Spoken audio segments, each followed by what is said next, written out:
Pagadian sa lalawigan ng Zamboanga del Sur, ninakawan ng isang computer shop. Walang kamalay-malay ang dalawang kabataan na ang kanilang pangungulimbat ay nahuli camp na pala.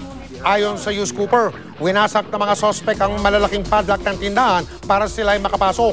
Animoy nagsha-shopping ang mga sospek ng mga computer monitor, mga laptop computer at mga pyesa ng computer. Ang mga nalimas isinilid nila sa isang malaking sako. Lumalabas sa paunang investigasyon na mahigit sa 400,000 piso ang halaga ng mga gamit na nalimas ng mga sospek. Plants vs. Zombies. Isa yan sa mga paboritong laro sa computer ng mga chikiting. Ngayon, isa na rin tinatawag na musical show na libreng mapapanood sa iba't ibang mall. Nakatutok si Ma'am Gonzales. Sunflower, pea shooters, at zombies. Ang computer game na buhay sa isang musical show na Plants vs. Zombies Live. Ito raw ang kauna-unahang musical base sa isang computer game.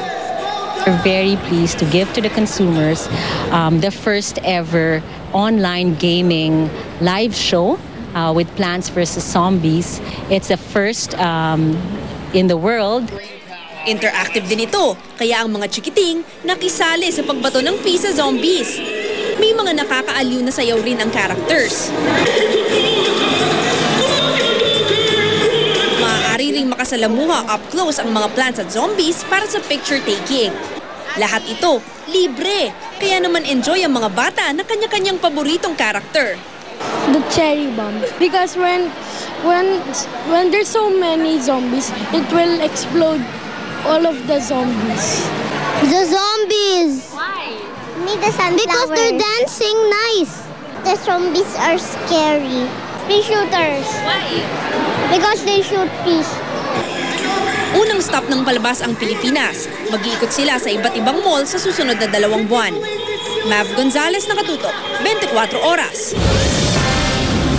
Up next, makakasama sa sexiest list ng isang men's magazine, itinodo ang pagpapasexy ng rumampa. Philippine sexiest na si Sam Pinto, grand entrance pa. Non-stop ang pagtutok dito sa 24 oras.